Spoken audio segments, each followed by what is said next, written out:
But tonight, here is the one thing. The one thing is, we all want to succeed. We all want our country to be strong again. But are we doing the right things to get us there? I'm going to walk over to our big screen here in a second, but first, I want you to listen to something that I don't know how any American can disagree with. I mean, it really is good. It's President Obama talking about fixing all of the problems caused by the housing crisis. But I want you to listen carefully and ask yourself this question: does this sound reasonable? Watch. Even if your neighbor hasn't been hit by foreclosures, you're likely feeling the effects of this crisis in other ways. Companies in your community that depend on the housing market, construction companies and home furnishing stores and painters and landscapers, they're all cutting back and laying people off. The number of residential construction jobs has fallen by more than 250,000 since mid-2006.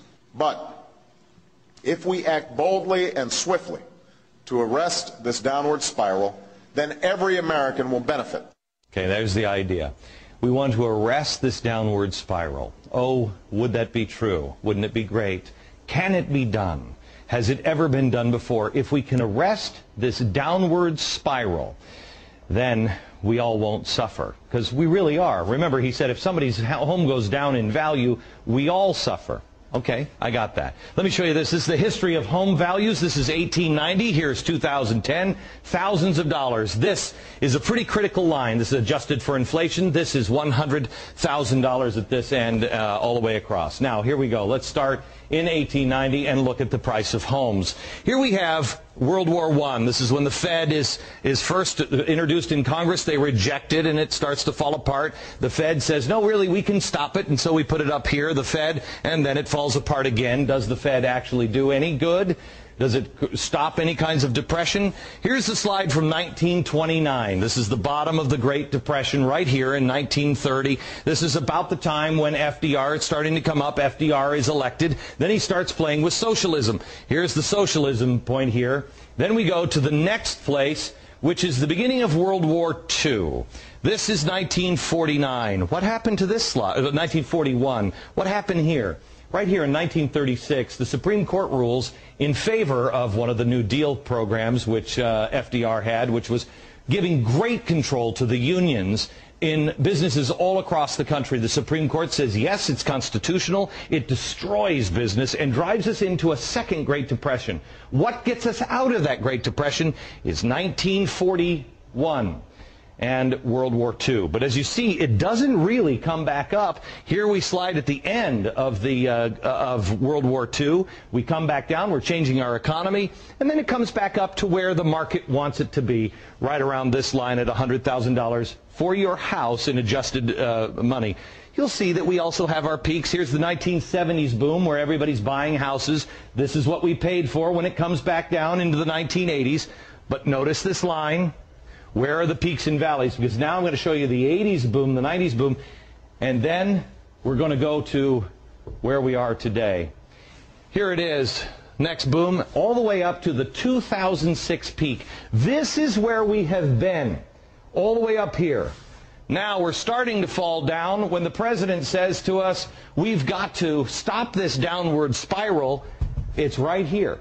This is the point to where Barney Frank has said we're going to stop the downward spiral, and we're going to give people money who haven't been paying their mortgage.